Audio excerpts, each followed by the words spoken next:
Los consumidores más informados toman las mejores decisiones. Alimentos Conciencia, con la doctora Carolina Natalí Reséndiz Nava.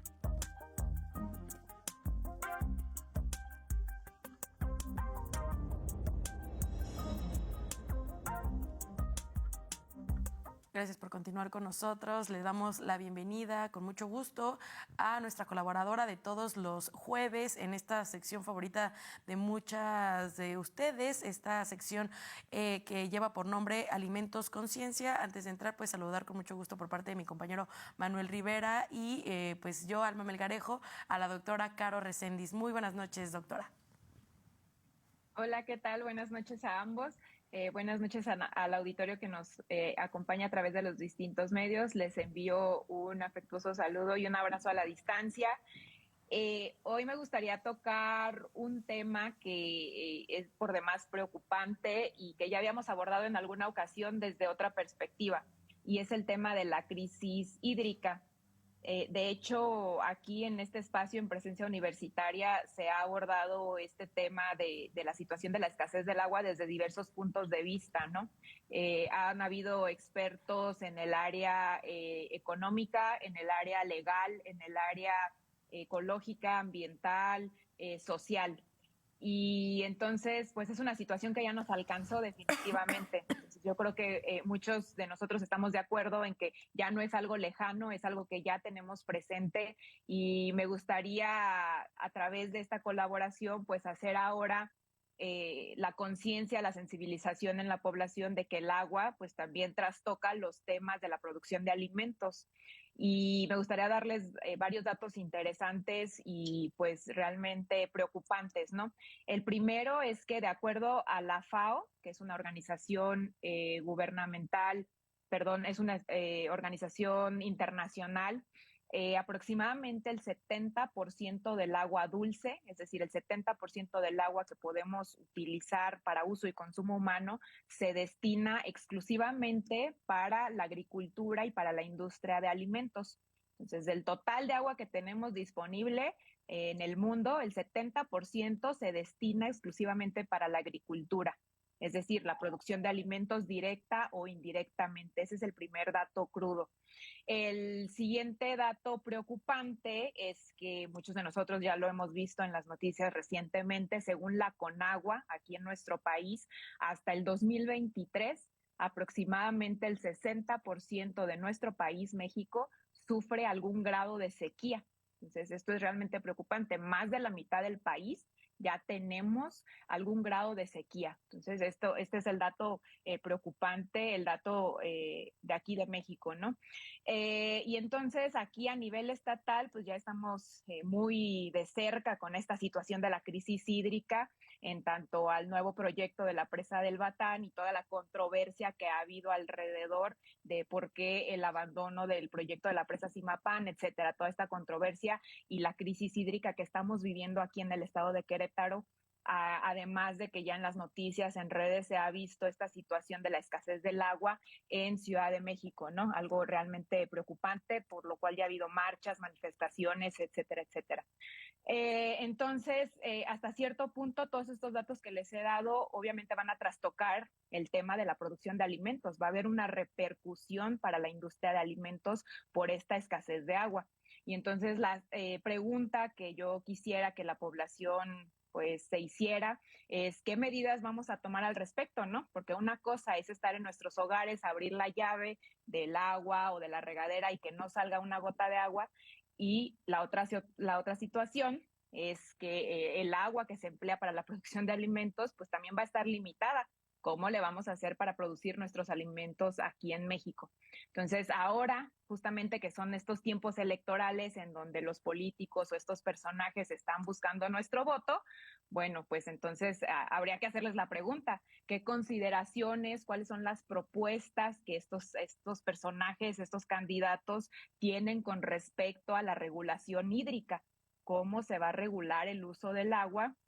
Y sobre todo, y aquí yo creo que es la parte medular y en la que me gustaría centrarme, es un tema, lo sé, un poco sensible, es el tema de las exportaciones de alimentos. En algún punto también en la colaboración abordamos este tema desde otro ángulo, pero aquí ya se vuelve un tema relevante porque el gobierno aquí alardea de las grandes derramas económicas, de las grandes cantidades de alimentos que se exportan al extranjero. Y aquí me gustaría hacer mención de esta situación que platicábamos con un investigador de la universidad y realmente qué es lo que se está exportando, ¿no? Estamos exportando alimentos, pero realmente estamos exportando los recursos que se utilizan para producir esos alimentos. Dentro de esos recursos se encuentra el agua.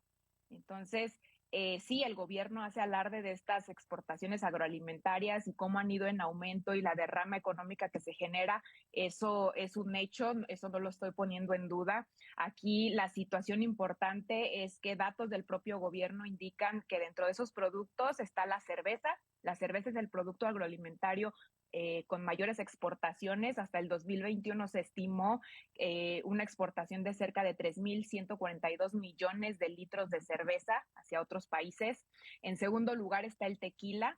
Hasta el 2021 se estimó que cerca de 177 millones de litros fueron exportados a otros países.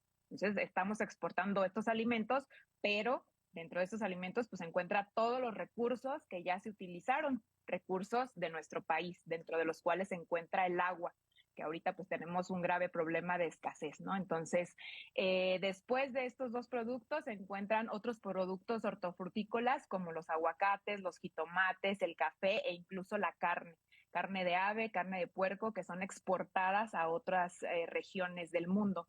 Entonces, aquí hay que generar esta conciencia, ¿no? De lo que realmente está sucediendo. Este tema con el investigador de que hablábamos acerca de cómo se estaba exportando todo este recurso de nosotros, de nuestro país, hacia otras regiones, ¿no? Realmente ese es el tema medular.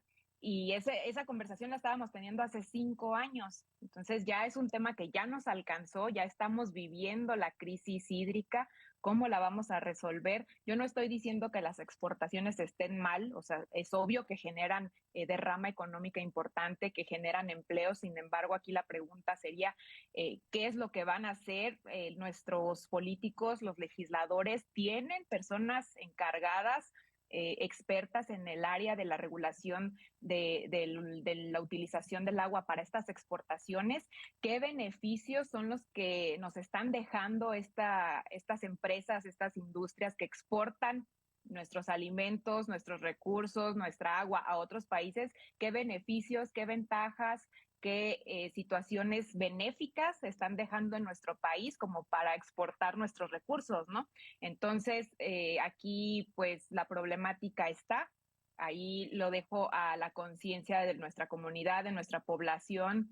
Yo creo que es una pregunta válida para los nuevos candidatos, los que se están proponiendo para un cargo de elección popular, cómo se va a manejar esta situación de la situación hídrica y sobre todo en la industria que está exportando alimentos, alimentos que no se están quedando en nuestro país, que sí generan una derrama económica, pero ¿qué es lo que nuestro país está obteniendo a cambio una vez que estas empresas exportan este recurso, este alimento, esta agua en forma de alimentos, de tequila, de cerveza, de productos hortofrutícolas? Entonces, pues ahí están los datos, ahí está la problemática, y también quisiera hacer mención de que la población, los que nos están viendo, escuchando, hagan conciencia acerca del desperdicio de alimentos. O sea, evitemos el desperdicio de nuestros alimentos, porque realmente lo que estamos tirando a la basura, lo que estamos desperdiciando, pues es toda esta enorme cantidad de agua y de recursos que ya fueron empleados para producirlos. Entonces hay que tener conciencia y sensibilizar a nuestra población.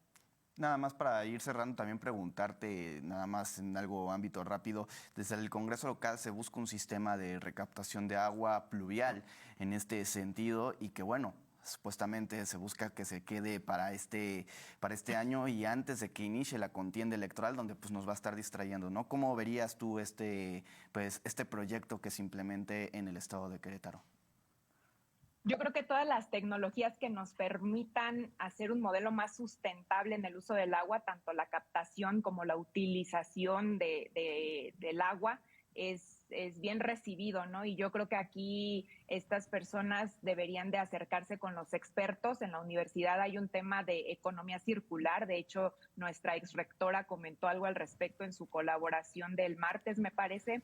Hay un centro de economía circular y yo creo que si se quiere desarrollar este tipo de proyectos, estas personas se deberían acercar a los expertos y en la Universidad Autónoma de Querétaro hay expertos en cuanto a estos temas, ¿no? Entonces, todas son bien recibidas. Aquí, pues, los tiempos electorales juegan un papel importante, pero mientras sea una propuesta desarrollada por expertos, que no solo sea una idea electoral política, pues es bien recibida, ¿no?